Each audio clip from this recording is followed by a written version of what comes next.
அருட்பெரும் ஜோதி அருட்பெரும் ஜோதி தனி பெரும் கருணை அருட்பெரும் ஜோதி எல்லா செயல் கூடும் என் ஆணை அம்பலத்தே எல்லாம் வல்லான் தாளே ஏத்து. வாழ்க வையகம் வாழ்க வையகம் வாழ்க வளமுடன். குரு வாழ்க குருவே துணை. அருட்பெரும் ஜோதி திரு அருள் பிரகாச வள்ளலார் ராமலிங்க சாமிகள் பாடி அருளச் செய்த திருவடி புகழ்ச்சி பாடல் 65. மரபுற மதாதி வெளிநடு விலாந்த நடன மிடு பூம்பாதம் என்று வள்ளல் பெருமான் பாடக்கூடிய ஒரு அற்புதமான திருவடி புகழ்ச்சி பாடல். இதனுடைய உரை விளக்கம்: மனித மனம் பகுத்தறிவு உடையது. ஆனால் அவ்வறிவை கொண்டு பகுத்தறிவு படும் உண்மை எந்திர கரண ஜீவ ஆன்ம நிலையனுக்கு மேற்சென்றால்தான் சுத்த அருள் உணர்வு நிலையில் தான் அதுவாகி நின்று அனுபவிக்கப்படுவதுதான் மேலான கடவுள் அனுபவம் ஆகும்.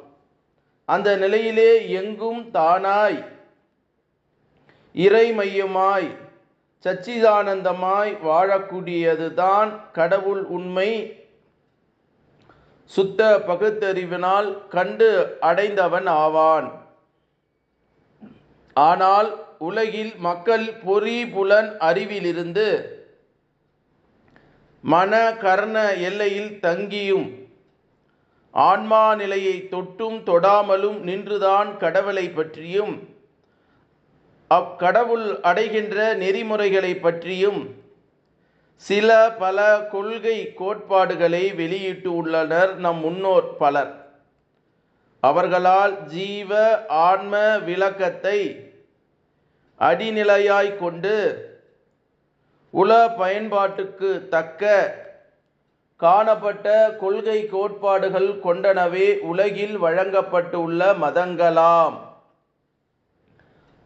அவை பிறர் சன்னதியரால் பழக்கத்தில் கொள்ளப்பட்டுள்ள மரபுரு மதங்களை சில விளங்குகின்றனவாம்.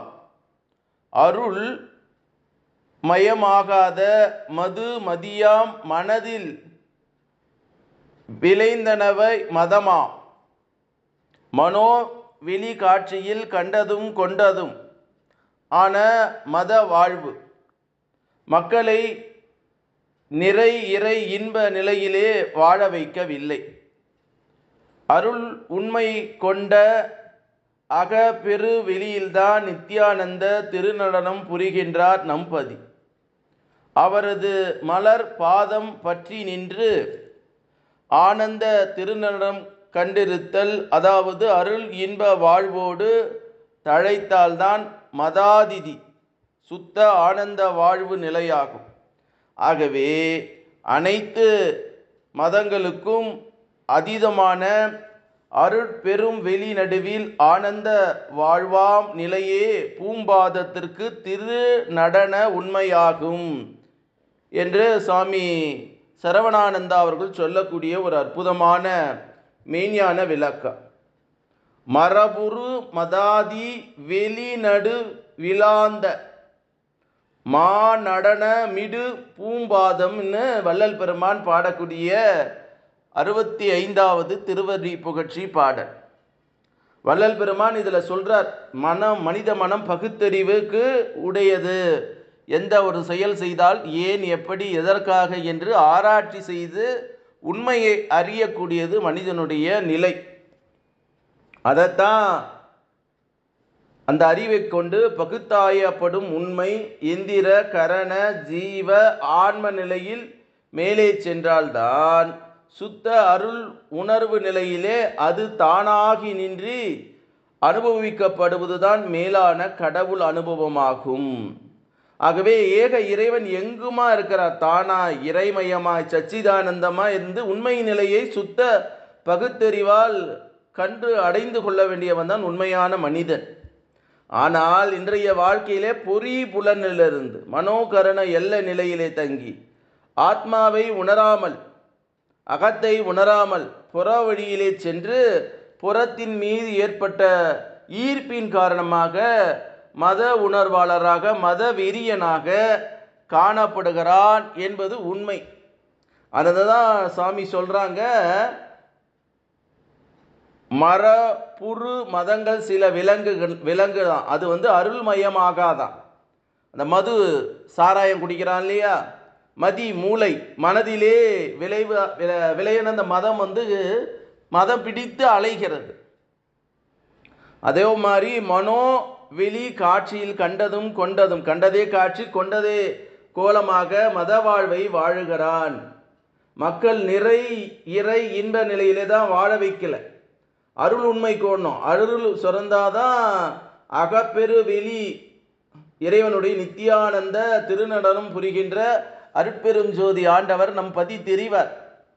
ஆனால் அதையெல்லாம் வாழாமல், அருள் இன்பத்தோடு வாழாமல் இந்த மதாதி கிடைக்காது. சுத்த ஆனந்த வாழ்வு நிலைக்க வேண்டுமென்றால் அகநெறியிலே பழகி கொள்ள வேண்டும்.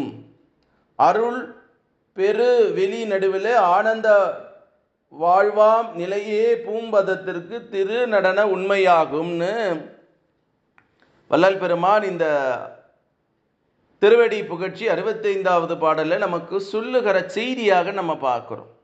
இன்றைய காலகட்டத்தில் என்ன மாதிரியெல்லாம் நடக்குது. ஒருவரை வீழ்த்த வேண்டும் என்றால் சூழ்ச்சி செய்து வீழ்த்துகிறார்கள். நல்லவர் மாறி நடிக்கிறார்கள். நயவஞ்சகர்கள் கூட்டம். இன்னைக்கு ஆட்சியாளர்கள் கருணை இல்லாமல் இருக்கிறாங்க. எல்லா துறையும், காவல்துறை எடுத்துக்கொண்டாலும் அங்கே கருணை இல்லை, தயவில்லை.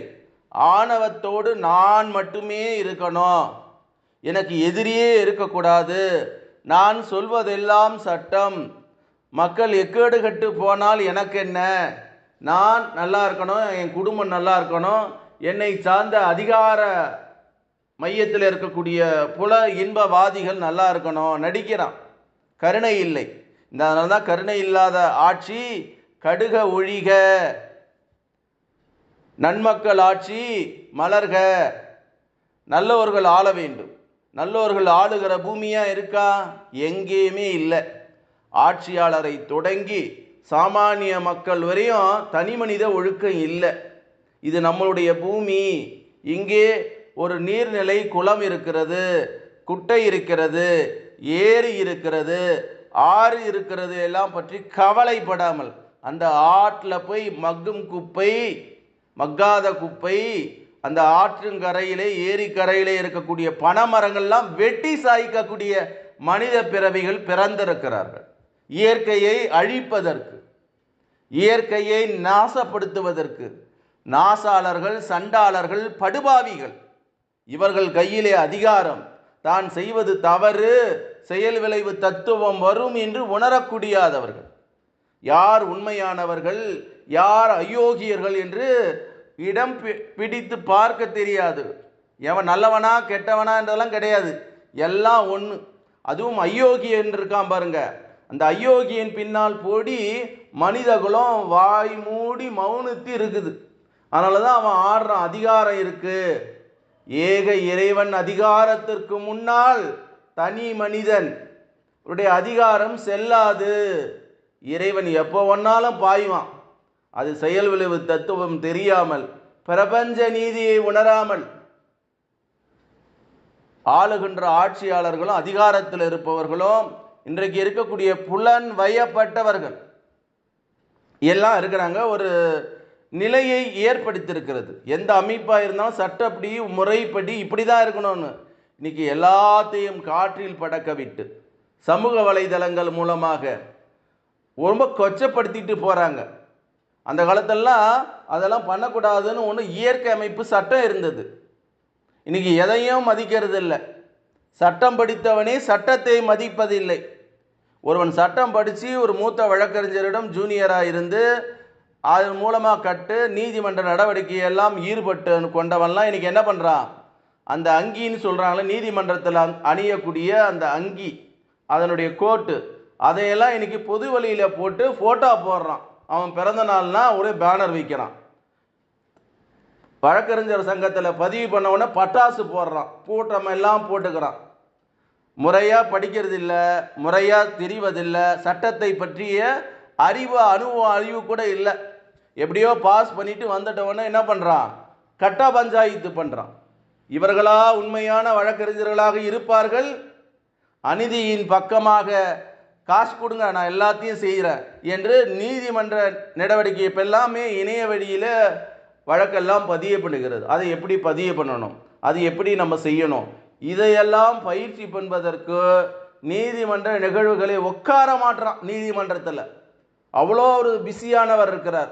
நீதியரசர் என்ன சொல்கிறார், மற்ற வழக்கறிஞர்கள் எப்படி வழக்கை தாக்கல் செய்கிறார்கள், எப்படி அவர்கள் நீதி உரையிலே வாதுரை செய்கிறார்கள், இந்த ஆர்கியூமெண்ட்னுவாங்க இல்லையா, அதை எப்படி பண்ணுறாங்கன்றதெல்லாம் பார்க்க அவனுக்கு இல்லை. ஏன்னா நான் வேற துறையில் சொல்ல முடியாது, என் துறையில் நடக்கக்கூடிய நிகழ்வைத்தான் கேட்குறேன். உடனே கேட்குறான், அவரை தெரியுமா இவரை தெரியுமா, எனக்கு யாரையும் தெரியாது. என்னையே எனக்கு தெரியாத போது நான் அவர்களை தெரிந்து இவர்களை தெரிந்து என்ன செய்ய போகிறேன்? நான் யாருக்கிட்டையும் கேட்க மாட்டேன், எனக்கு இது கொடுங்க அதை கொடுங்கன்னு. நான் கேட்பது ஒரே ஏக இறைவன், அதுதான் அருட்பெரும் ஜோதி ஆண்டவன். சன்மார்க்கத்தில் இருக்கக்கூடியவர்கள் கூட புலன்வையப்பட்டவர்களாக இருக்கிறார்கள். அதிகாக துஷ்பிரங்கியாக அதிக பிரசங்கியாக பேசக்கூடியவர்கள் கூட இருக்கிறார்கள். முழுமையாக வள்ளல் பெருமானை சரணடைந்தவர்களுக்கு வள்ளல் பெருமான் எந்த நிலையிலும் அவன் துன்புற்று இருந்தாலும் அவனை கரையேற்றி வருவதற்குத்தான் அவர் இருக்கார். அதனால தான் அவர் இந்த திருவடி புகழ்ச்சி போன்ற பாடல்களையும் திருவருப்பா என்று சொல்லக்கூடிய பாடல்களை எல்லாம் எழுதியிருக்கிறார். பக்தியிலிருந்து நாணத்தின் பிழைந்து விட்டிருக்கிறார். முதல் திருவருப்பாலிருந்து 6ஆம் திருவருப்பா வரையும் அவர் எழுதியது எல்லாமே மனித குலத்திற்கு. குறுகிய வயதில் தன்னுடைய 50 வயதுக்குள்ளாகவே இந்த உலகத்தினுடைய எல்லா நிகழ்வுகளையும் புட்டு போட்டு வச்சுட்டார். மருத்துவம்னா எப்படி இருக்கணும், வாழ்க்கைன்னா எப்படி இருக்கணும், உணவு அருந்துவதுனா எப்படி இருக்கணும், மனிதனுடைய மரணமில்லா பெருவாழ்வை வாழ வேண்டும் என்கிற உயர்ந்த நோக்கோடு, தொண்டு உள்ளத்தோடு, ஈகையோடு, தயவோடு, பசி பிணி போற்றி, பசி பிணி இதான் ஜீவகாருண்யமே மோட்ச வீட்டின் திறவுகோல். இதை தெரியாத முட்டாள் கூட்டங்கள், யார் ஏமாறுவான், யார் காசு கொடுப்பான், அதை வாங்கி ஒரு சாப்பாடு போடுவாராம்.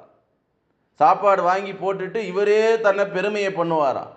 ஏக இறைவன் யாருங்க செய்வான்? ஒரு சில பேருக்கெல்லாம் ஒருத்தர் மேலே யாராவது ஏமாந்துட்டானா அவன் மேலேயே இந்த பொதி சுமக்கிற மாடு மாதிரி அவனையே டார்ச்சர் பண்ணுவான். விண்ணப்பம் வைக்கிறேன், கோரிக்கை வைக்கிறேன்னு. சன்மார்க்கத்துக்கு வரக்கூடியவர்கள், சன்மார்க்கத்தை உணர்ந்து கொள்ளக்கூடியவர்கள், வள்ளல் பெருமானுடைய அருளை பெற வேண்டியவர்கள் இந்த மாதிரி மாயாவைகளுக்கு கிடையாது. கடைசி வரையும் அவங்க கீழ்நிலையிலே இருந்துட்டு போக வேண்டியது தான். மேல்நிலைக்கு வர வேண்டும் என்றால் உண்மையான அகநாணம் பெற வேண்டும். மூச்சை கவனி, பேச்சை குறை. தன்னுடைய மூச்சை கவனித்து, அதை தான் இந்த நிலையில் வள்ளல் பெருமான் நமக்கு சொல்கிறார். ஆகவே உன்னதமான நிலையை நாம் மா நடன மிடும் பூம்பாதம் ஏக இறைவன் என்ன அங்கும் கணாதபடி எங்கும் பிரகாசமாக இருக்கிறான். தினந்தோறும் அவனுடைய அந்த பிரபஞ்ச சக்தியை, பிரபஞ்ச ஆற்றலை யார் அங்கே போய் இறைவனோடு அருட்பெரும் ஜோதி ஆண்டவருடைய தரிசனம் கிடைக்கிறதோ அவனே புண்ணியவான், அவனே பாக்கியவான். அப்படிப்பட்ட பாக்கியவானை மனோவெளி காட்சியிலே கண்டதும்